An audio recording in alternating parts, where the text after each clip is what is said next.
Hello, everybody, and welcome to episode 139 of Crunch Time.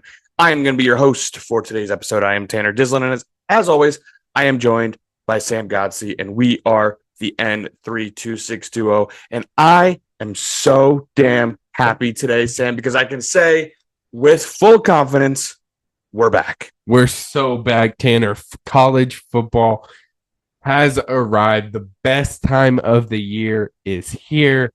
We got a little taste last weekend with some surprisingly good games in week 0, but we get a full slate of college football come Saturday. Some games starting on Thursday when this episode drops. Some games Friday, which I don't really understand, but I love it. From Thursday to Monday, we have a college football game every night, which is, freaking awesome. What else? And then by that point, we're looking at NFL next week. So this is just, it's just so happy. Best time of the year. So happy. The best time of the year. But also, we are back. Yes, starting Thursday when this episode drops, we will be back to releasing an episode every week for football season. Yes, sir. So it'll definitely be good to be back. Good to be watching. Just the best sport on earth. Football weekends are the best. Argue with the wall. It is what it is. But of course, on today's episode, we will start out with winners and losers, talk a little bit about some of the stuff that happened over week 0. Of course, we got to dive into our Iowa Hawkeyes. Definitely an interesting, hard to predict season, I think, for Iowa coming up this upcoming season. And then, of course, we have a full pick'em slate, a very good week 1 slate. We were talking about this earlier. Kind of surprised me how good it was, but that's obviously a very welcome surprise. And before pick'em, actually, we'll play a little game. Let's test Sam's off-season knowledge a little bit, and then we will end with questions. All of that and more on episode 139. Of course, before we get into it, we need to start with winners and losers. Sam, give me your winner. Yeah, big winner of the week. Seems these guys just stay on top, and of course, I'm talking about Jason, Kelce, and his brother Travis. They signed a big old deal, Tanner, 3-year, $100 million with Amazon for their podcast, New Heights. Just raking in the money left and right are these two, man. It's a lot. It's a lot of dough. That's a lot of. So is there any change? Like, I don't even kind of understand.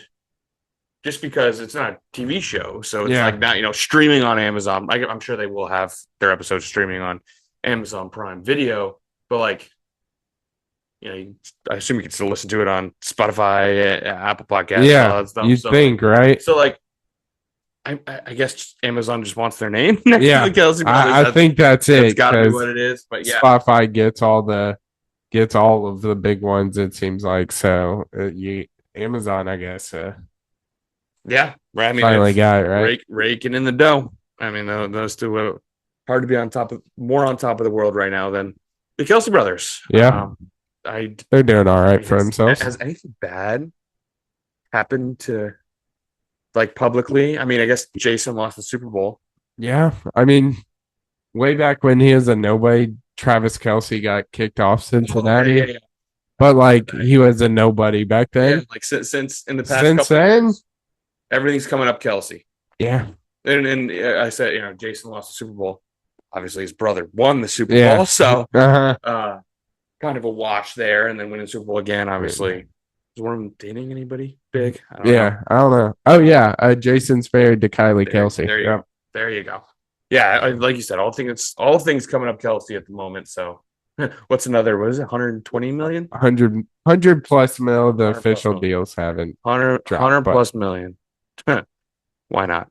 But yeah, definitely deserved to be a winner. My winner, Sam, we're going to go to the diamond really quick because my winner is going to be Danny Jansen making baseball history in a very bizarre way. Danny Jansen is a catcher, and he started the season with the Toronto Blue Jays, and on June 26th, they were playing the Boston Red Sox. That game got rained out and delayed. Now in baseball, you have to go through 5 innings. Once you go through 5 innings, it's an official game. So if it rains, they won't delay it. They will just call it. And if it's after 5 innings, but if it's before 5 innings, they will not call it. They will postpone it. And so that June 26th game got postponed to a couple days ago, Monday, actually, the 26th. And at the deadline, Danny Jansen was traded from the Blue Jays to the Red Sox. He was actually at bat when the game got postponed for the Blue Jays. So now when it got restarted, they had to bring in a pinch hitter to take his spot at bat. And Danny Jansen became the first player to play for both sides in one game. Yeah. I was kind of wondering how it kind of all came to be, because I saw the clips, obviously. I'm curious, I wonder if he scored a run that game when he was on the other team, then got traded. Does that switch? Like, how's that work? But yeah, super cool. I'm honestly kind of shocked it hasn't happened before with as many games that go on per MLB season. You think at least once, but year 2024, the first time it ever happened. I mean, I'm looking at the box score right now. This is insane. Danny Jansen on both sides. So he got a hit for the Red Sox, no RBI, and did not score for the Red Sox. Okay. And he did not get an at bat. He was his first at bat for the Blue Jays was when it got postponed. So gotcha. Looks like he was hitting 1, 2, 3, 4, 5, 6, 7th in the order. So it was in the third inning. He was at bat. They had to postpone it. So didn't get a full at bat as a Blue Jay in that game, but got a hit as a Red Sox. Yeah, so. That's crazy. Yeah, that's wild. That's pretty crazy. Wild, pretty up there on the wild meter, the crazy meter, whatever you want to call it. But yeah, we're gonna flip now. Let's take a look at some losers, Sam. Who do you have? Yeah, this is probably the craziest story I've seen on social media, and that is the Canadian Football League's field goal rules. Now, it happened about a week ago on Thursday between the Toronto Argonauts and the Saskatchewan Roughriders. It was 19-19. Toronto attempted to go ahead field goal with time expiring. The kick actually missed wide left, though the team started celebrating. Of course, all NFL fans are going, what the hell? No. Sorry. All football fans are going, what the heck is going on? Yeah. So this is where the big loser comes out. In the CFL, if a kick is traveled to the back of the end zone, because you know how their field goal posts are they're like in the middle of the end zone, not at the end. So if it's kicked to the back of the end zone, so where a normal field goal would be in any other football league, it results in 1 point.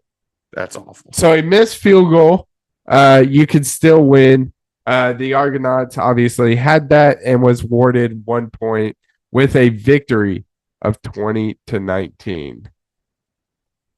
Loser rule. Yeah. Loser rule. Absolutely. There's no other way to put it. Loser rule. Yeah, absolutely. Crazy rule. Definitely a loser. Yeah, I mean, I still can't. Like, it took me a minute to actually figure out what was going on, obviously, because I just watched it and I was like, what? I mean, it was so clear that he missed it. Obviously, apparently all I got to do is hit the back. I can't even begin to dissect it. Can you imagine that in like the NFL? And just boot a 70-yarder? Like treat it like kickoffs? Yeah. Like all you got to do is get it up. So like you just take a 5 step. I wonder if their rule actually does that include it. So it's known as rogue. Comes into play when a kicking team kicks a field goal or punts the ball and the opposing team is unable to retrieve the ball out of their end zone, or if the ball goes out the back of the end zone. The kicking team in those cases is awarded 1 point, though there are exceptions such as a fumble or an interception in the back of the end zone. Terrible. So it seems that the only time you don't score a point is on kickoffs. But the other time, Sure. punts. Punts too? Yeah. Oh my God, dude. Yeah. Punts, if it kicks a field goal or punts the ball and the opposing team is unable to retrieve it. Dude, that's what unreal. The hell? It just keeps getting weirder the more you look into it. So I'm going to stop. Yeah, that's awful. But definitely worthy of being a loser. But we won't talk anymore of that fake football. We have real football here in the U.S. And one of the great U.S. traditions, Sam, is when the entire internet comes together to absolutely massacre somebody who did not play well in a specific sporting event. We had one recently. We talk about all the time how awesome it is to be a part of when you just everything on your Twitter feed is all just slandering this one person. And it happened, or either slandering or an all-time performance being celebrated. It happened a lot during the Olympics. That was really fun. The Joel Embiid slander to the Steph. Of course. Steph, of course, being a legend. Then Rudy Gobert and all that stuff. And then the guy on France that we struggle with his name, and I can't remember it right now. The guy with the fro. But anyway, so we had one of those this weekend during week 0. So my loser has to be DJ Uiagalelei, DJU. He'll be now known for the rest of the episode because I don't want to say that last name again. But it seems that the entire world, myself included, has fallen into the DJU trap. He did not have a good game against Georgia Tech. Florida State lost to Georgia Tech, number 10 ranked team, a playoff hopeful. A terrible loss to Georgia Tech, and DJU did not play well. I mean, he completed 19 of 27 passes, so like that looks pretty good. Only 193 yards. Yeah. On 19 completions. So, I mean, quick math, 193, 19. That's ever so slightly over 10 yards a completion. Not very good. In the first half, he had a negative air yards per attempt. Yeah. -1 air yards per attempt. He was just not throwing the ball downfield. Looked like a high school offense out there. And yeah, it bit him. It bit him. And it was weird because I can't say I necessarily agree with the play calling. I think, this DJU as the loser is more of a Florida State as the loser, but of course we got to talk about the poor play by the big star transfer quarterback. But specifically that last drive where Florida State tied it up in that fourth quarter, the play selection was insane. I mean, I kind of want to read this to you because I remember watching it. I felt like I was losing my mind. Based on listen to the plays and the yardage. So I just gotta pull it up here. Okay. This last play is a 15-play drive. Okay. What, about how much time? They got the ball with about start of the quarter, 14:43 left, and they scored their touchdown with 6:33 left. So it was a drive. So play 1, 14-yard pass. Okay. You're starting to feel the ball through the air. Next play, 1-yard run. Next play, loss of a 1-yard run. And then the next play, 10-yard pass, first down. Okay, you're really starting to feel the passing game. Next play, incomplete pass. Okay. Next play, 15-yard pass. All right. Next play, 3-yard run. Next play, no gain on a run. Next play, incomplete pass. Next play, 20 yards on 4th and 7, 20-yard pass. It's clear the passing game is what's carrying this drive. I mean, 20-yard pass on 4th and 7. Now you're really rolling. Loss of 3 yards on a run. 4-yard pass, 1-yard run, 19-yard pass down to the 1-yard line, and then a 1-yard run. So chunk play after chunk play through the air. They just kept running the ball. And that was kind of the story of the game, man. The offense just could not get going. And that was really the one drive where DJU looked good. They were getting manhandled in the trenches by Georgia Tech, which is a sentence I cannot believe I'm saying. It was just, the difference in talent. Obviously, Florida State's going to be the more talented team anytime these two play. That's the reason it was close, because Georgia Tech seemed like they dominated this game for a lot of it. Yeah. Georgia Tech looked really good. As much of the blame goes to DJU, Florida State had opportunities to make a difference on defense, and Georgia Tech just took care of business. Was kind of the first shocker of week 0, which is always electric. But we even had some more. But yeah, DJU not a hot start. You think by now it's his fifth or sixth year in college football? You think we know how to pronounce his last name, and we still struggle with it. It might be only his. I think it's his fifth. Now that you say that, it's his fifth, but it might be only his fourth because I know he did 2 years at Clemson because he had 1 year under Trevor Lawrence where he had that game where during COVID where he came in against Notre Dame. I think they lost, but he played well. That's where the hype started. Then the second year he was a starter at Clemson, did not go well. Then so this is Oregon his State, and now he's back to. I think it's his fourth. This is his fifth. Fifth. Okay, was it 3 at Clemson? He well, it doesn't show. Yeah, I'm gonna guess he got some appearances because he only threw it 117 times in 2020. Well, was it? I wonder if the ACC. Oh, are we talking COVID year? Yeah. So I guess that wouldn't matter because we're just talking straight years. Let's see. Yeah, so he is at Clemson 3 years. Got then it. Oregon State and Florida State. Okay. So I guess was he under Lawrence for 2 years? I don't know if it says that. No, I don't think so. He had 2 years at Clemson where he started? Yeah. That has to be right. Yeah, because he might have been under Lawrence in the 2020. When did Lawrence get drafted? I think that was 2020, right? It was because I think his senior year was the LSU year, or no. He was the year before the LSU. Trevor Lawrence was drafted in 2021. This is great podcasting. So yeah, he did spend a year under. Maybe Lawrence got hurt, and that's why he attempted 117 in 2020. But yeah, so 2021 he became a starter, but he made appearances in 2020. Got it. Okay, so he was a starter at Clemson for 2 years. That's what. Yep. That's what didn't click for me. Okay.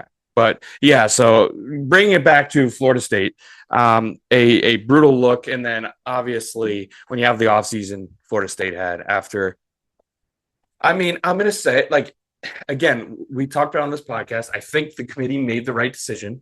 That doesn't mean Florida State didn't get screwed. Florida State did everything they could, except win games without Jordan Travis by an amount to prove to the committee that they're still one of the best 4 teams in the league.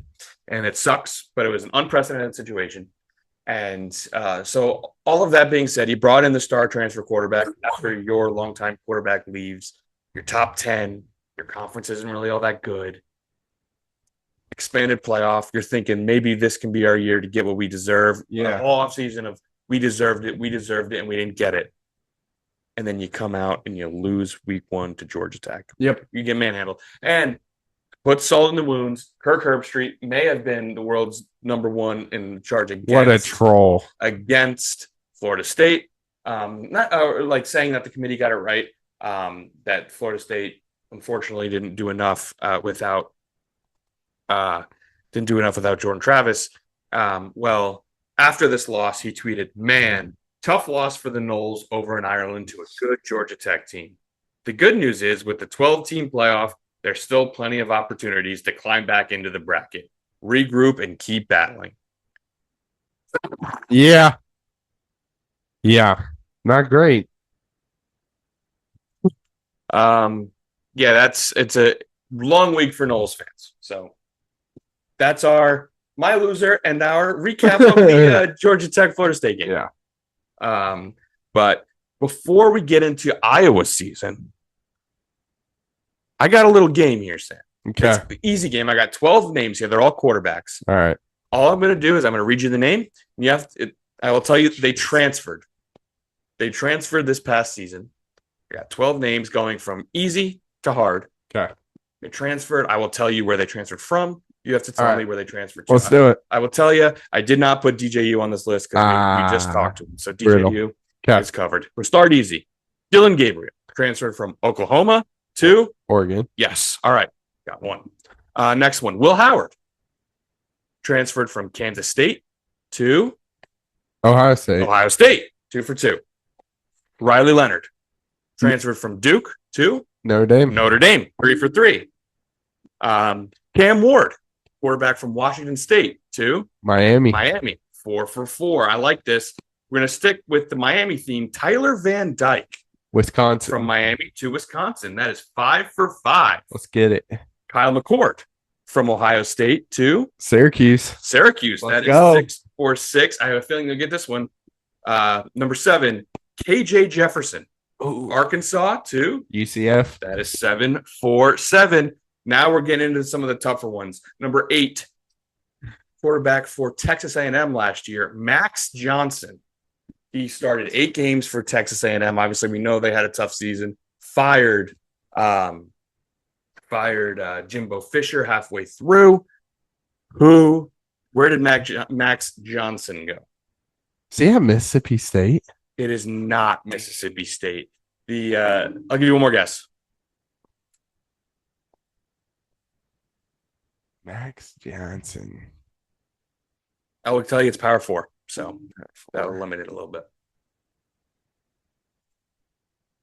Auburn. It is not Auburn. It is UNC. So the Heels. Drake May left. The Heels lose Drake May. They bring in Max Johnson from Texas A&M. So that's the first one wrong. Blake Shapen, Baylor quarterback last year. Oh boy. I don't even have a guess. I'm gonna go. This might be a brutal one once you hear the answer.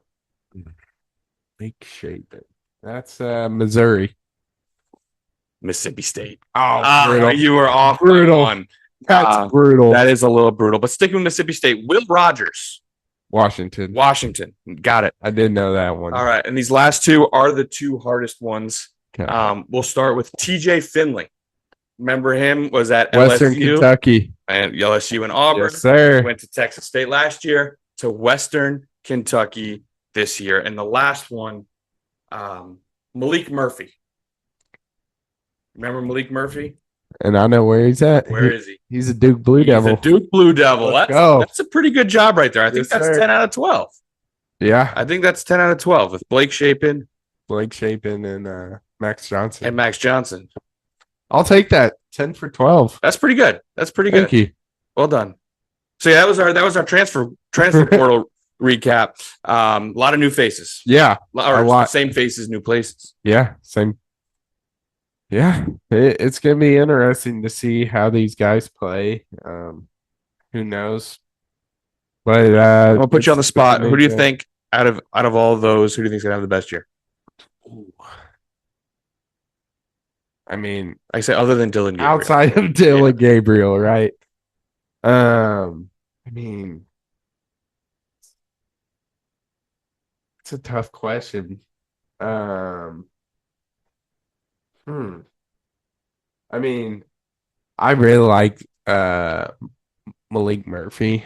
Sure. Okay. I think my official answer is going to be KJ Jefferson down at Wow. UCF. Okay.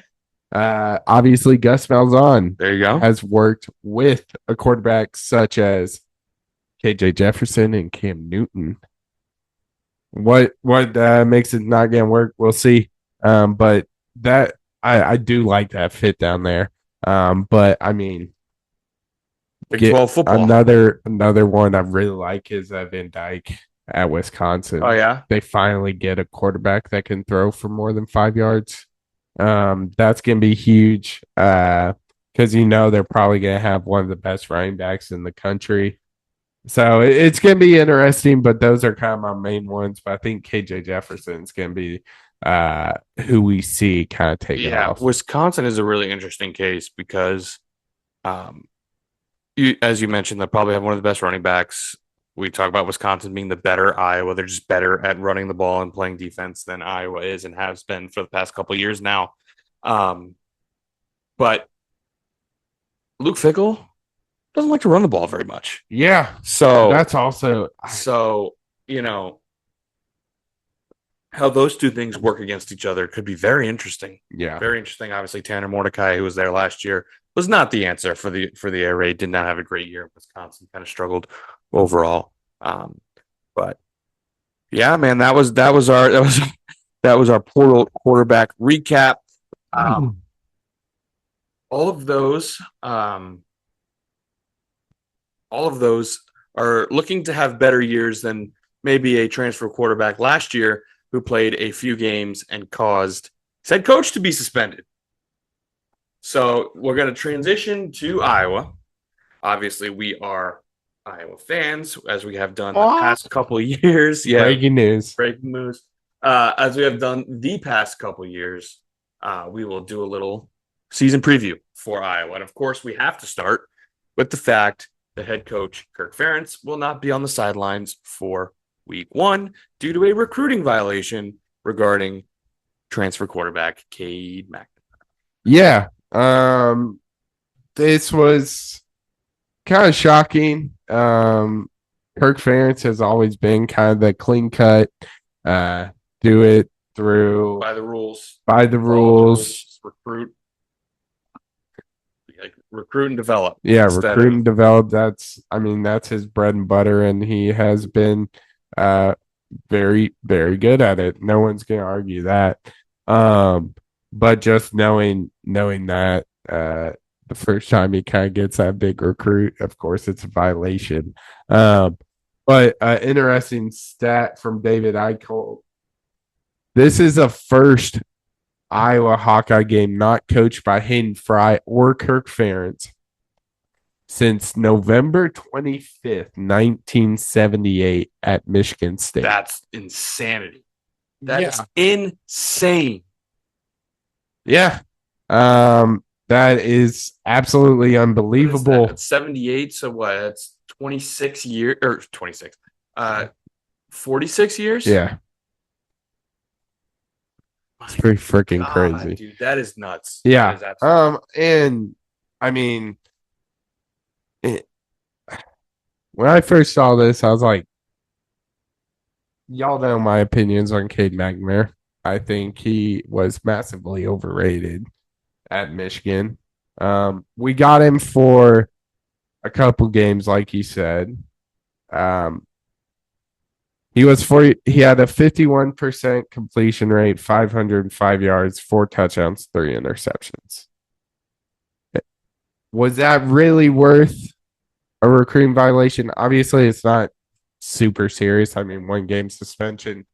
But if you're going to cheat, at least get something good out of it. I mean, he had a QBR of 28 last year, so not a great look on the Iowa football program, but I guess we'd move on. Yeah. It's first thing I thought of was it was actually the clip from Parks and Rec where Ron Swanson is trying to figure out his computer, and then he was told that like the government is tracking him from his computer, and he ended up just taking the thing and throwing it in the dumpster outside because it seemed like that's what old man Kirk is going to do with this new ways of recruiting. And the one time he tried it, he gets suspended. I will defend the move. I mean, obviously, I can't really defend the cheating, but I will defend the move going to get Cade. People, we were throwing out stats. I get it. 4-3 is not great. I mean, obviously, get it for what you got. Only a couple of games, but obviously, he did get injured. He had a really tough game against Penn State, which, again, fair. The only really good defense he faced was Penn State, and they just completely ate him up, ate the offensive line up, and he looked terrible.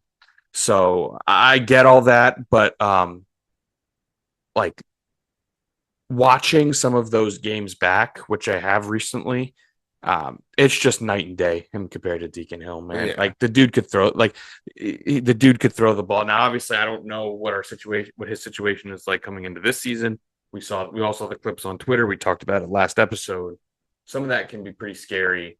But if we get a full season of, Cade in the first 3 games, I would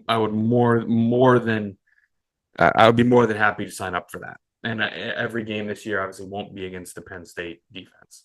What I will not, like, obviously that sucks, and I defend the move with Cade. What I don't defend from Kirk is not getting a backup, because when you get Cade McNamara, the thought of an injury has to be number one on your mind. He's gotten injured everywhere he's gone. And if you bring in Cade McNamara, you need to have a backup, because chances are he's going to get injured. And that's exactly what happened. And he didn't bring in a backup. So this isn't a forgiving Kirk for not recruiting depth. It's more defending specifically the Cade move. But all of that being considered, as you said, Sam, it's nice to get something back in return for cheating. And it's funny, I got a text from one of our buddies who said, like, this is good. Like obviously this is very, very much tongue in cheek, but saying this is good. Like, good teams get recruiting violations. It's like, no, because good teams get them for 5 stars and we get them for Cade Mack. Yeah. So, obviously a tough look. But for the first time in 46 years, Kirk Ferentz will not be coaching the Iowa Hawkeyes. Week 1, also they will be without number 1 wide receiver Caleb Brown, who was suspended for an OWI this past offseason. So a little bit short. What? Not great at all. But want to touch on, he did learn from his mistakes. I'll give Kirk that. He did bring in 2 other quarterbacks. Brendan Sullivan from Northwestern, and then blanking on the dude's name right now, which I will say Jackson Stratton from Colorado State. So we have two quarterbacks with Division I experience. So yeah, I guess he did learn from his mistakes, but it's one of those, but I think that Brendan Sullivan might be one that saves the season. Yeah. It might be one that saves the season. Yeah. Just because of everything I said, his injury history, and obviously at this point his quality of play is very much in doubt. Yeah. It took him long to name the starter. We all saw the clips. We also talked about last episode his spring game. Bingo. Yep. So that might save the season. I'm obviously hoping it doesn't come to that, but being able to have a backup quarterback that can clearly play Division I football is leaps and bounds ahead of what you got last year. So can't believe you had third Deacon Hill into where are they now? Unbelievable. Yeah, the answer would be Utah Tech. The big I should have put Spencer Petras in there. Yeah. Too. Unbelievable. Man. Hit up the what is the Utah? The what state? The Mormon state? That's not right. But I got no idea. We're all over Utah. Former Hawkeyes are. But yeah, so let's get into this schedule. Overall, not bad. Overall on the lighter side for sure. Avoiding Michigan, avoiding Penn State for the first time in forever, avoiding Oregon, avoiding USC. Hard to complain about that. Yeah, I think it's a very favorable schedule. It seems like we've been having these year in, year out lately. But I mean, favorable schedule, expanded playoffs. I mean, what is the floor for Iowa this year? It's a really favorable. A lot of our tough games are at home, which is huge. Looking at the schedule right now, I'm looking at our toughest games. Obviously, number 1 toughest game is going to be at Ohio State, and that's obviously a big fat L. But Washington at home. Keep going through here. I mean, Wisconsin at home, and then some of the other tough games. Maybe Nebraska would maybe be the next toughest at home. Iowa State, another one that could be sneaky tough. Also at home. The only one where I'm looking at on the road at Michigan State and at UCLA, but those aren't great teams. Yeah. I mean, at Minnesota, I guess. But I think you're totally right. The toughest games other than Ohio State, obviously, we're taking that out because that's not even, I don't even know how to.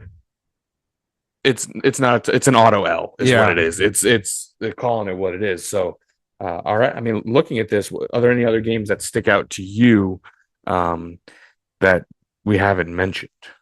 Not really. I mean, you got to talk about that second week. Obviously, Iowa State, big rivalry, at least for Iowa State. I mean, those games are always competitive.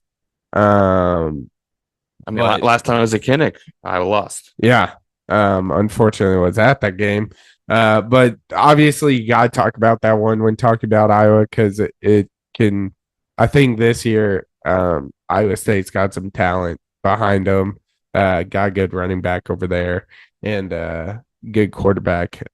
So seeing that how that pans out, and with Caleb Brown not having that week one, Kirk Ferentz will be coming back that game as well. So see that it's more the outside factors coming into that one than the play on the field. But that one, I'm definitely curious of how that's going to turn out. Yeah, no doubt about that. I mean, obviously, the other rivalry game that I mentioned before that gets looped in with Iowa State, of course, is Nebraska. I can tell you right now, at this very moment, the good news about this game is that it's at the end, so we get a good feel of what the teams are like. Obviously, the last regular season game, but I can tell you right now, I am terrified for this game. Absolutely terrified. Yeah. Don't like it one bit. Do not like it one bit. Other than that, like you got to go to Maryland, another team that I mean, they don't have the Tagovailoa brother this year, do they? I don't believe so. So I can't even name you a name on Maryland football. UCLA, Chip Kelly's not there anymore. Yeah, I can't really tell you what's going on with that program. Wisconsin, we mentioned them. Chip Kelly's not with UCLA anymore. Is that what I just said? Yeah. What? Yeah. Okay. Yeah. Okay. It's not. He's not there anymore. Yeah. I know. Oh, I thought you said. that's what I said. Yeah. Yeah. Chip Kelly's not there anymore. Can't really tell you much about them. I mean, yeah. I mean, it just looks like a favorable schedule. Washington obviously is a question mark. Losing, of course, Michael Penix. Of course, Roma Dunze. Polk, I think, was their number 2 wide receiver. Lost him too. So an absolute. And then obviously, and that freaking coach and their entire coaching staff kind of left to go to Bama. So a decimated Washington team, as you said, lines up very favorably. Yeah, lines up very favorably. Now, kind of transitioning away from the schedule, I kind of wanted to take a look at this depth chart for week 1 because I found some things interesting. And I'm curious if you did too. And I think the natural start here, the big conversation was what's going on at running back? Yeah.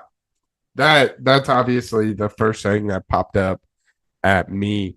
Because as we all know, Kirk Ferentz doesn't really like to play freshmen their first year, regardless of skill, position, anything really. He does not enjoy playing them. Sure. And personally, obviously, we're talking about starting running back Kamari Bolton. For those who don't know, from Fort Lauderdale,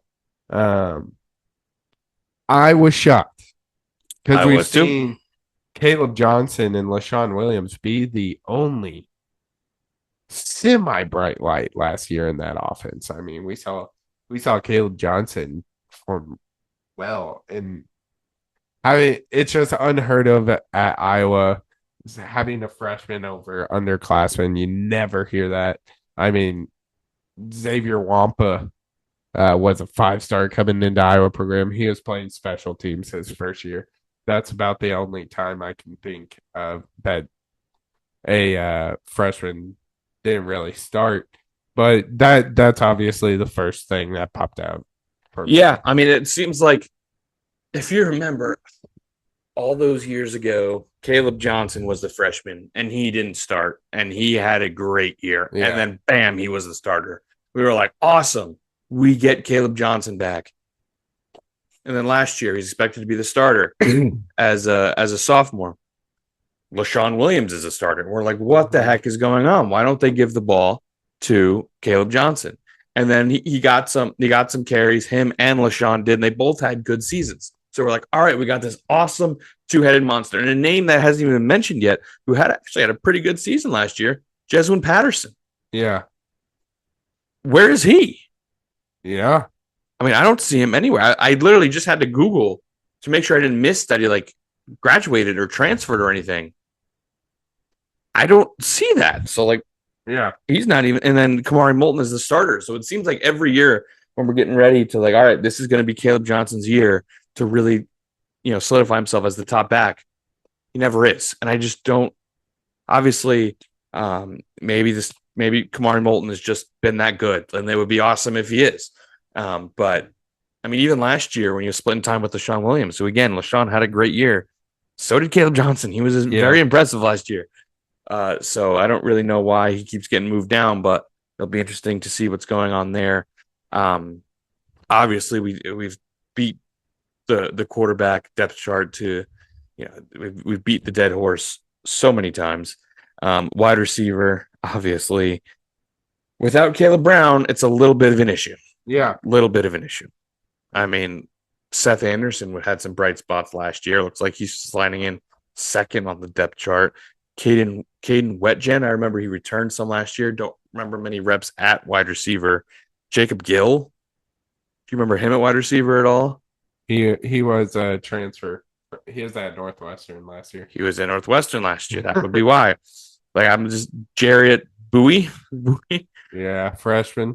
Like another freshman getting a start. Like, I just so much unknown right now, and it's really interesting to see. Yeah, but then you look on the other side of the ball, and now we're talking. We love it. I mean, now we're talking. Quinn Schulte coming back, Xavier Wampa back, Nick Jackson, Jay Higgins, probably going to be the best 1-2 punch in the country this year. At linebacker, we got Castro coming back. It's looking really well, as it always does. Craig and Graves off the edge. Yeah, it's going to be freaking awesome. I'm excited to see if somehow, some way, this defense could take that next step. Yeah, because they were immaculate last year, and where do they go from there? It's going to be very interesting. And if I were to point out a weakness here, I think there could be, if the defense breaks down, it's probably going to be at that cornerback position. We mentioned the safeties. I mean, Schulte and Castro are just unreal. I mean, Castro is even a Swiss Army knife at this point. Yeah. Because I'm trying to see where he's listed on the. Oh, there he is.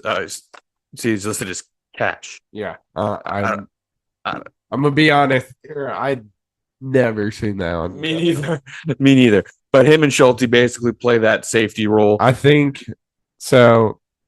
I have this. Their actual. I don't know if you're looking at the one posted by Iowa, but it seems 11 depends on various formations. So, like you said, he's kind of that Swiss Army knife. So I'm thinking that's what they mean by Cash. But honestly, I'm not sure, Tanner. Yeah, no idea. But anyway, Jamari Harris and TJ Hall being the two cornerbacks. Obviously, we know Iowa fans know Jamari Harris very well. I don't think he had a strong year last year. No. Let's just say that. So that could be a little bit of an issue. And then TJ Hall, I got nothing on him. Do you? No, I got nothing. I'm gonna be honest. But actually, TJ Hall is from Fresno. Interesting get out there. But yeah, hopefully he can step up because, as we said, Jamari Harris was not great last year, and the quality of the rest of that defense, I'm not even going to say the secondaries because the safeties are really good. Specifically, those coverage guys might be a little bit of an issue. But we've broken down the depth chart. We've taken a look at the schedule. I need your record prediction, and I need it now. John Nestor's the white cornerback, so shout out Johnny. Nestor. That is the whitest name out there. But in regards to the record, man, I'm gonna go 10-2. I think 10-2, huh? I think our two losses are gonna be Ohio State, and the next one, it's kind of a toss up between the three games I'm looking at here. Believe it or not, all the rivalries, Wisconsin, Nebraska, and Iowa State are the ones I'm looking at. I'm like you said, Nebraska looks terrifying. I'm terrified. So I do think we unfortunately dropped that one. So those are the two losses. But yeah, I got 10-2 as what the Hawks are finishing. Interesting, because I'm gonna go actually slightly less optimistic than you. I'm gonna go 9-3, and I agree with you. Obviously, Ohio State, not even worth talking about. The big time auto L. I also think the next ones that stand are Wisconsin and Nebraska. I think we get one of those. I don't know which one. Right now, I'm leaning towards Wisconsin because it's at home, but I think we get one of those. The one that I think we don't get at Minnesota. I think that one can be a tough game. Damn, back-to-back L's for the Hawks, huh? Yeah, I think we might at Minnesota might trip us up. So officially, I'm going with at Minnesota L, home against Nebraska L, and then at Ohio State now. So 9-3, and one loss at home, which obviously got to defend Kinnick. Now, the next question, maybe the more important question, as it stands right now, Iowa only has one ranked opponent on its schedule, and that is at number 2, Ohio State. Will Iowa score points against a ranked opponent this year? Because there's a chance, obviously, rankings change, and most likely they will not. Someone out there is a chance that there's the only ranked opponent they play is at Ohio State with probably the best defense in college football. Do they score?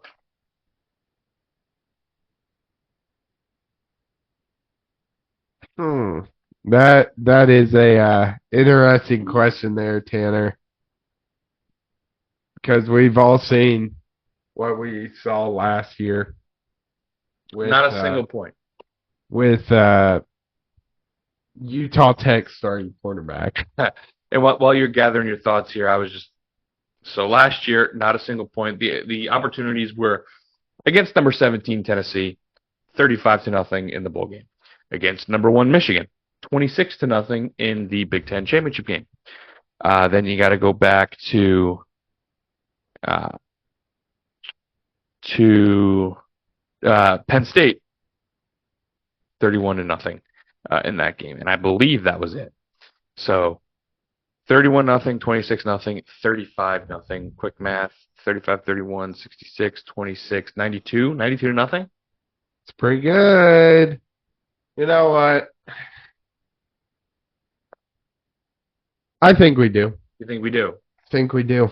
Now, does that come against Ohio State, or do you think another team sneaks in, we get another ranked opponent game in there? I think we. I mean, this Ohio State defense looks so scary. Oh, yeah. And will we have Cade McNamara back there? Yeah, that's another thing. Because I was looking at the last time Mr. Sullivan played Ohio State. Oh, God. It was 2022, so obviously completely different team. But they scored a touchdown. 21-7. They did? Oh, not bad. Not bad. I'll take that. I assume that was in Chicago. Yeah. Or Evanston. But in Evanston, but CJ Stroud was a quarterback. Yeah. So not bad. Yeah. Not bad from the old from Sullivan there. Yeah. Points, baby. Can't complain about points. Yeah. But okay, yeah. So I'm also going to go with yes. I do think we score against a ranked opponent this year. I think we might get a garbage time touchdown against Ohio State. I'm going to say it. I think we might score. I'm going to say it. So hot take alert from me.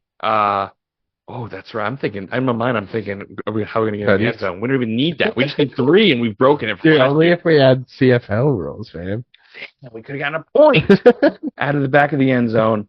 But, yeah, so we kind of got our record predictions in there. Now, I think the last thing we need to talk about, the most important thing for a couple of Iowa fans, replacing the biggest member on our team. Now, I know everyone's out there, they're trying to replace quarterbacks because the biggest member of their team left. No. We need to replace our punter because Tory Taylor has moved on to the Chicago Bears. Yeah. However, by all indications, our new guy is damn good. And his name is Reese Dakin? Reese Dakin. Dakin.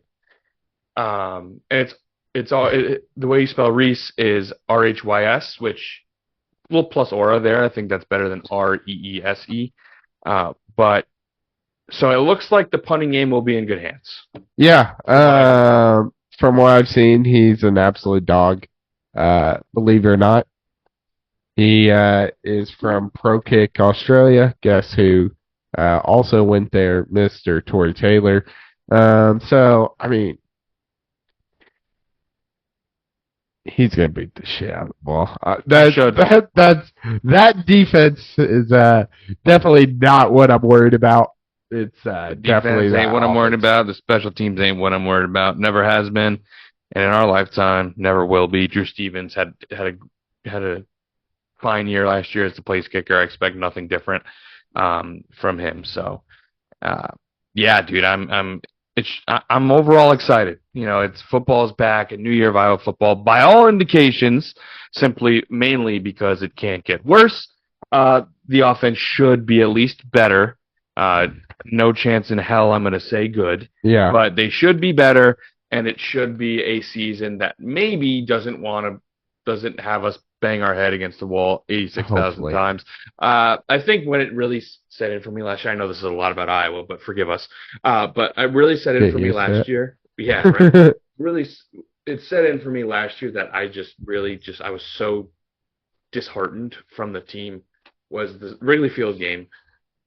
At that point, Iowa was already like 8-2 with no offense, obviously, and it was 0-0 in the second quarter because, of course, it was. And I think we blocked a punt. We blocked a punt, and we were watching it in our living room, and we just went, ooh. Like, we just couldn't find it in ourselves to celebrate blocked punt because we all knew that we were going to kick a field goal off of it. And guess what we did? Yeah. Kicked a field goal. Yep. So. Yeah. Yeah. Hopefully, I pray to God it's a better season. But just quickly going back to the schedule. Okay. What do you think is our floor? What do you think is our ceiling? Ooh. I think our floor is going to be 7-5. Yep. There are just a lot of games in here. Obviously, we're Iowa fans. We know how this goes. At Minnesota and Northwestern, they're games you shouldn't lose, but we do all the time, right? You have some interesting ones in there at home, like Wisconsin and Nebraska, that I think will be some of the tougher games on our schedule. Big time question marks like Washington and UCLA. Even Michigan State, I think, is going to be a question mark. I don't think they're going to be very good, but you got to go to East Lansing. They got a new coach in town. They got some new things going on up there. So maybe they can kind of catch a spark, some excitement up in East Lansing. So there's a lot of question marks, but I think here our floor is going to be 7-5. Yeah, I totally agree. What about ceiling? I mean, our ceiling is going to be 11-1. I think the only game that is, like, obviously we've said a million times is not winnable is Ohio State, but everything else is winnable, I think. I agree. I totally agree. 7-5. That would be a little disappointing with this schedule. It would, but definitely would not be surprised. Yeah, but we've seen it all. But yeah, how healthy will the quarterback position be? Who the heck knows? But hey, I mean that's going to wrap it up for our Iowa Season preview. It's a preview. That's what I'm looking for. Thank you. We all need to be need someone off the bench to come in and finish the job sometimes. But that's gonna be it for our preview. Now we return to one of our favorite segments, Pick'em. Last year, obviously, we had a pretty intense matchup. I believe I won the matchup last year. And I don't remember 2 years ago. So, I have our final standings here. You had 94 points. I had 80. We freaking killed it in Superdog. Can we not? You had an 82.46 percentage with a record of 9-3-1. Them dogs were barking. And then I had a 70.18%, 8-5. So super close when it came to Superdog, but yeah, it was closer than the score says, but it was a lot of fun. Yeah. Absolutely. So we're bringing back Superdog. We're bringing back Pick'em. Let's get into it. So we'll start tonight, the day this is airing on Thursday night.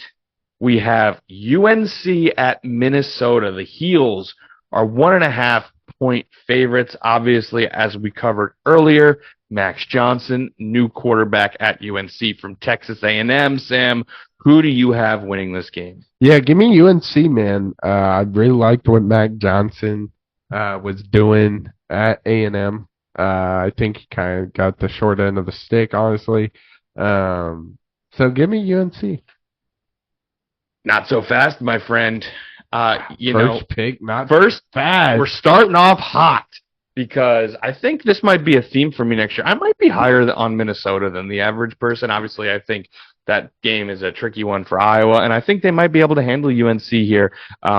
Give me, I think now third-year starter, Kaliak Manis from Minnesota, their quarterback.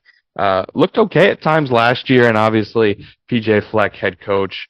They got the monkey off their back beating Iowa with a big ol' asterisk last year. So I think they're going to take on the Heels, man. I think last year was their season to do something. I don't think they got any better on defense and lost a lot of pieces. So give me the Gophers in that one. We TCU versus Stanford, a matchup of Big 12 versus ACC. God, it's impossible to figure this stuff out anymore. Obviously, TCU, not the best season last year, coming off in the national championship appearance 2 years ago. TCU lost that big one against Colorado in week 1 last year. Do they have better luck in week 1 this year, Sam? Horned Frogs or the Cardinal? Yeah, I think they do here, Tanner. Give me TCU. I also do. I'm going with the Frogs. It's just Stanford right now is in a spot where, since Christian McCaffrey, what have you heard from this program, like, at all? Yeah. And it's just, I'm not going to back them. I simply can't. I'm going with the Frogs. So, yeah, nice and easy. So on Saturday, we actually have a decent slate, as I mentioned before. We'll start out in the Aflac kickoff game, Clemson versus Georgia. Clemson ranked 14th. Georgia, obviously, number 1. The Dogs are 13-point favorites in Atlanta. Who do you have winning this game? At the beginning of every season, I tend to look over the Bulldogs, and I'm an idiot for that. I'm gonna be honest. Give me the Dogs. Yeah, me too. I just don't believe in Clemson. What happened to that program? Dabo. Dude, NIL and Dabo. That's a hell of a duo, and they have a lot to do with each other, I'm pretty sure. Dabo, that's great. I used to really like Dabo, man. Yeah, same. They were going head-to-head with Bama, the former Bama player, just all of that was really fun to watch. Their teams were good. It was the hope to dethroning Bama was Clemson. I always rooted for him. It was awesome. What the heck happened, man? He just turned so unlikable once NIL started happening. So, what do you like? People say old school, but it's just being a straight up ass about it. Like, players will never get paid as long as I'm around. I'm going to retire when they do. Well, guess what? They do, and you're way behind the 8 ball because you did not bring in a soul through the transfer portal. Yeah, not one. I think it was like the only team certainly in the Power 4 I'm pretty sure it's the only one. It might have been the only one, period, who didn't bring in a soul in the transfer portal. And hey, Dabo, I got news for you, buddy. You were terrible last year for Clemson standards. Obviously they weren't. But for Clemson standards, you were terrible last year. Yeah. Your team needed to be upgraded. It makes no sense. Even Kirk Ferentz has come to the realization that you got to get in that transfer portal to be successful. And if Kirk can do it, you can do it, Dabo. Believe in you, Dabo. But yeah, turned incredibly unlikable, turned into a little bit of an ass. And yeah, 14th ranked Clemson right now. I think Georgia handles them.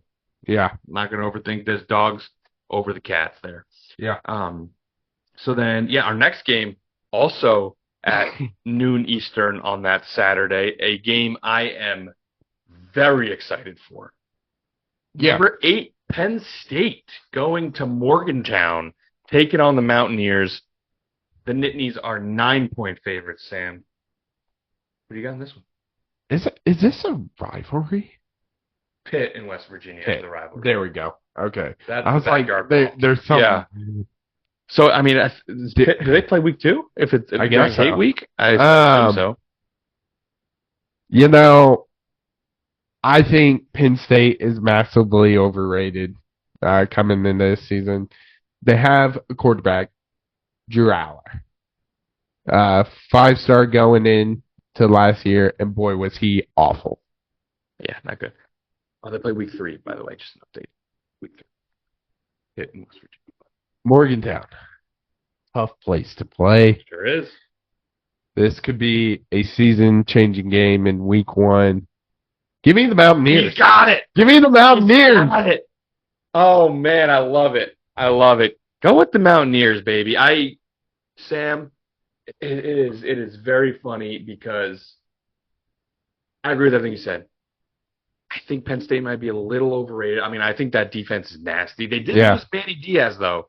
Manny Diaz, former Miami coach, was the DC at Penn State for a few years. Yeah. A great defensive mind. That defense was awesome. Left to go coach Duke.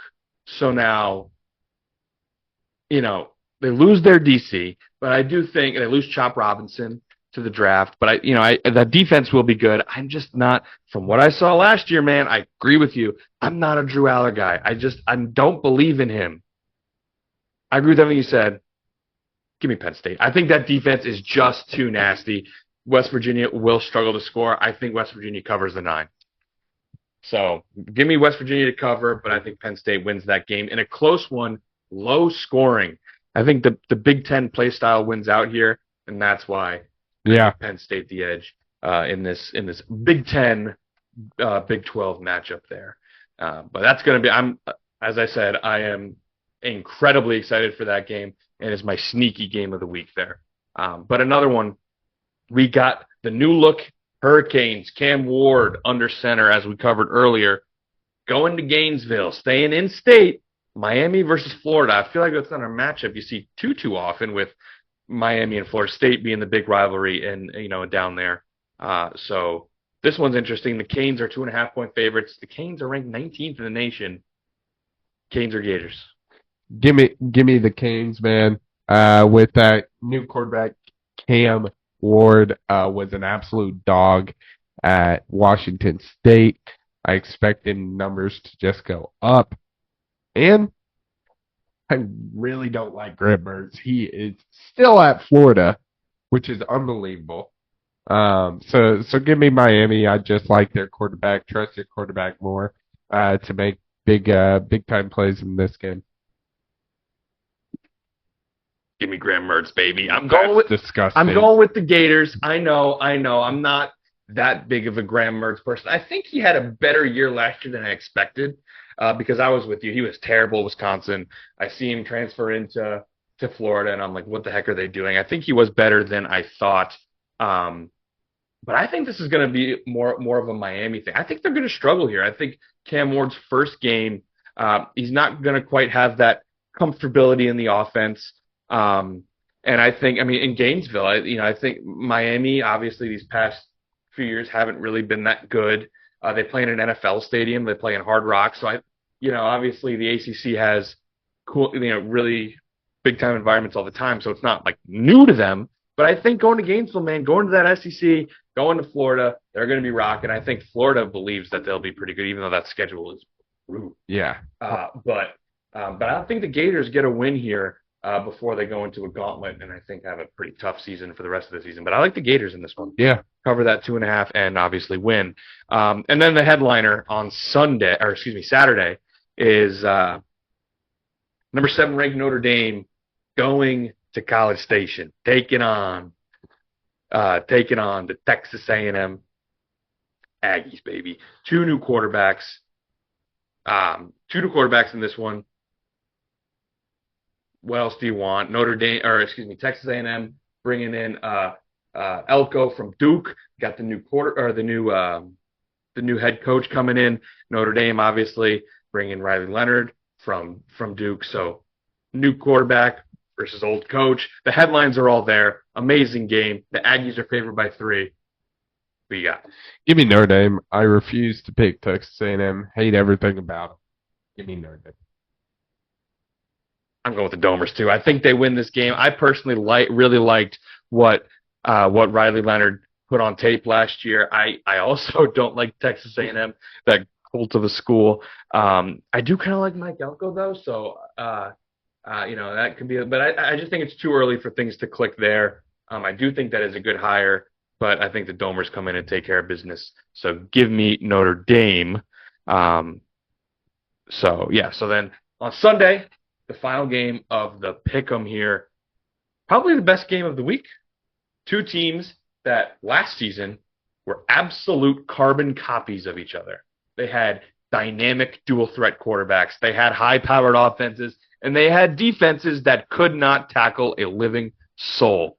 And of course, it just so happened that their quarterbacks went 1 and 2 in this past draft. USC and LSU, Big Ten, SEC, 23 ranked Trojans, 13th ranked Tigers. LSU 4.5-point favorites. I believe this is at a neutral site. I don't think it's. I think at it LSU. is. I don't know where it is though. Site. I guess it'd be New Orleans maybe. But that would be kind of crazy if it was. Let me look it up here real quick. Vegas at Allegiant. Wow, so it's closer to USC, huh? Yeah. So USC might have the home field advantage there. But anyway, Trojans, Tigers 4.5-point favorites. Who you got? Go Tigers. You got the Tigers? Yeah, I just, you talked about how putrid these defenses were. That's a common theme with USC.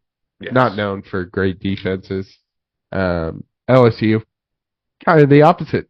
Give me LSU. It's going to be interesting to see what quarterback does what. I think both quarterbacks are going to struggle just because it's first game jitters, big time game.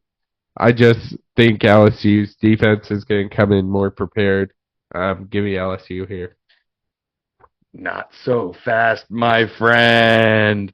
Not so fast. I think obviously the big thing is the quarterbacks, right? I mean, both losing such dynamic quarterbacks, the last 2 Heisman winners, the first 2 picks in the draft.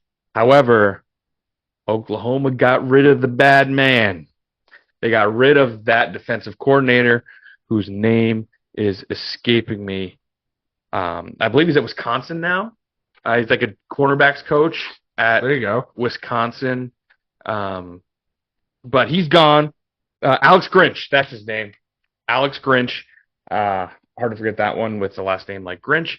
But Zach Alley, he's the new DC in town at USC. He was a defensive staffer under Brent Venables at Clemson.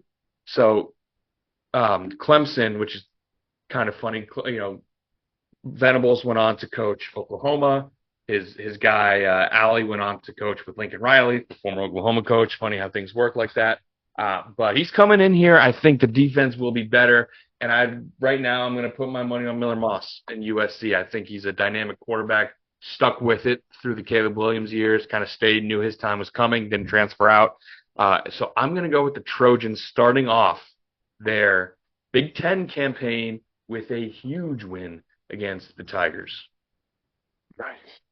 You're wrong, but I respect it. According to Sam. But yeah, that wraps it up for Pick'em. I mean, again, a great slate for week one.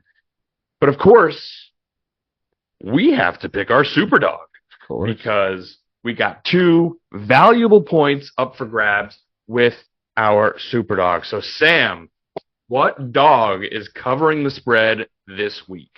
Yeah, with week one, you see these giant spreads, and just some crazy stuff out there. But I think this one is going a little under the radar. This team is currently on a 29-game win streak. Their last loss was in 2022 against our own Iowa Hawkeyes. They're 2-time FCS champions. So the last game they lost, right? So surely the other team scored a touchdown in that game if they lost. Oh, no. Of course, I'm talking about the Jackrabbits of South Dakota State going to Bedlam. Or is that where Okie State is?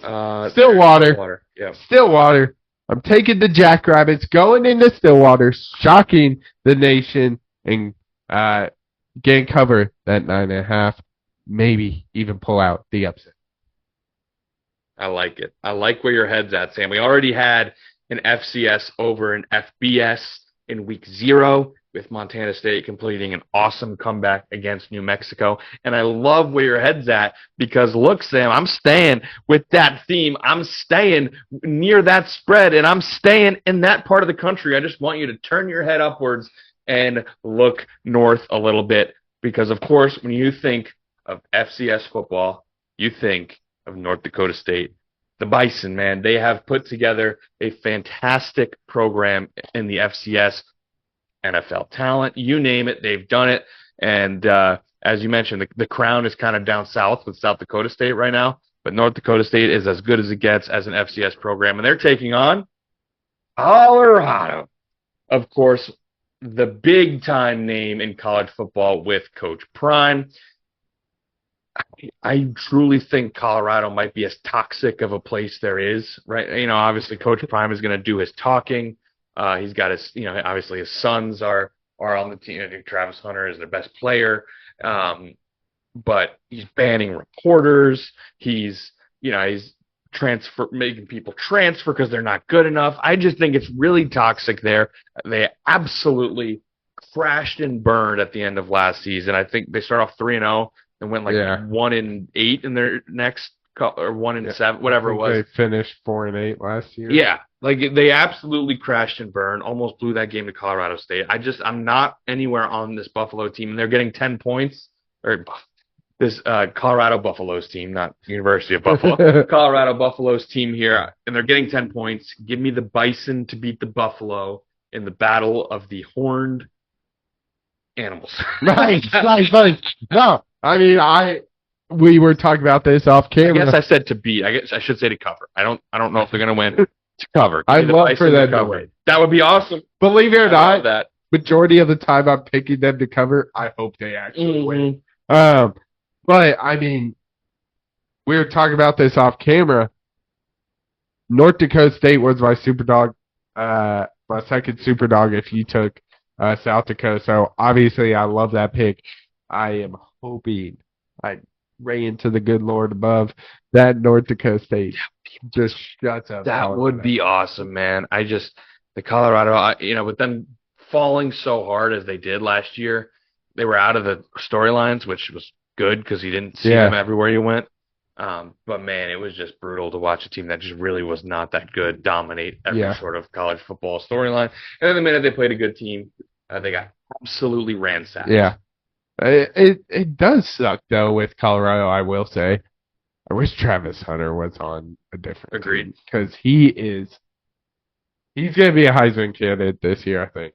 I think if he plays both ways like he did last year, he missed a couple games due to injury, but if he performs anywhere close to what he did plus a couple games, it could be very interesting for Travis Hunter, but just wanted to throw that out there. but love the Superdog pick. We're all over the Dakotas. Big time Dakota people. Interesting for Colorado, they play in week 2. Yeah. Nebraska. Oh. An old Big 12 rivalry from back when Nebraska was in the Big 12. They played last year in Boulder. Remember, Nebraska, obviously Colorado was red hot. Nebraska was not. I think Colorado beat them up a little bit this year in Lincoln. That could be a pretty awesome game, I'm thinking. And a lot of bad blood between those two schools, without a doubt. So that could be a pretty interesting one there. Maybe coming off a loss to the old Bison. Oh, that made my day. That would be pretty awesome. So those are our Super Dogs, and that's our pick 'em. But we do have a question before we wrap up the episode. And that question is from my mom, from Carrie Dislin. Thank you, Mom, for the question. She asks, what do you think of the new college football rules? Which seems like every year they're changing a few things about the rules, making it more like the NFL, which I think is going to be part of our answers here. But if you remember going into last season, they took away the clock stops for first downs. They do it inside of 2 minutes in the first half and 4 or 5 minutes maybe just 2 minutes for both. I don't know. But late in the game, they stop it. But other than that, they don't. And then the change coming into this year, one of them is kind of big on the spectator side of things. That is the introduction of a 2-minute warning, 2-minute timeout. As they on the Florida State Georgia Tech broadcast, they made sure we knew it was a 2-minute timeout, not a 2-minute warning. It's called the 2-minute timeout. And the other change, not really something the spectator will really latch onto, but the coaches now are allowed to have like the in-helmet communication with the headsets that can talk to the quarterback, and the communication cuts off at 15 seconds, just like it does in the NFL. So those are the 2 rule changes. What do you think? I mean, not big changes. Good changes, not big. I'm curious, was it just signs before helmet communication? Yeah, they have like the big board with the most random stuff. You got the guys in like Ohio State versus like Nebraska, and people wearing purple hats, yellow hats. To make no sense. Okay, that's what I thought. So that one really, I mean, the 2-minute might slow down momentum. But, I mean, that's the thing here. I think the headset I like just because I don't like, obviously now we can get into the whole ethical debate of, is it cheating to steal signs if you figure them out, whatever. I just think generally, if the other team doesn't have the signs of the other team, that's a good thing in football and in sports. So making it harder to get play calls and all that stuff from the film and the formation rather than the hand signals, I think is a good thing. So I would have to say I'm for the helmet communication. The 2-minute warning, again, like you said, it's not really a big change. I don't really care, but I don't like that it's becoming more like the NFL. Yeah. I don't like that at all. I am a big proponent of the college football having their different rules. Why? Couldn't tell you. Just that it's different. Yeah. Just that it's different. And it's awesome being able to be like, this is college football. And, you spot when you're watching in a group, you spot the casual where it's like, why is the clock stopped? Or where's the 2-minute warning? It's like, it's a college. They don't do that. So now if they change the 1 foot, 2 foot thing, then I'll be pretty upset. Or the kickoff. Or the kickoff. Not a fan. I'm going to be honest. Not a fan. We're going to be talking about NFL next week. Next week is our NFL show. Not a fan. Not a fan of the new kickoff. I hope they don't bring that to college. I am either. Yeah. It's just weird. Say I am. It might be just getting used to it, maybe. It looks very strange. But yeah. It looks very strange. And then if they change overtime, which again, there's no possible way in hell because college football has the single best overtime in football. 100%. If they do, it might be riot time. But I just, as a general rule, I don't love them trying to be more like the NFL. I want to keep them separate. I want to keep their little quirky rules separate, even though they're both football. So, in summary, I don't really care, but I'm on watch for their NFL rules. So, that would be my thoughts. But that's gonna wrap it up for episode 139 of Crunch Time. I just gotta say it is just so good talking about football. Yeah, finally. Like obviously, the Gimme Fives are fun. They're fun to do, but there's nothing like football. Yeah, The episodes become so much. There's just so much more to talk about, so much better to get through, all that stuff. I could not be more excited to be talking about football and be coming at you every week with our recaps.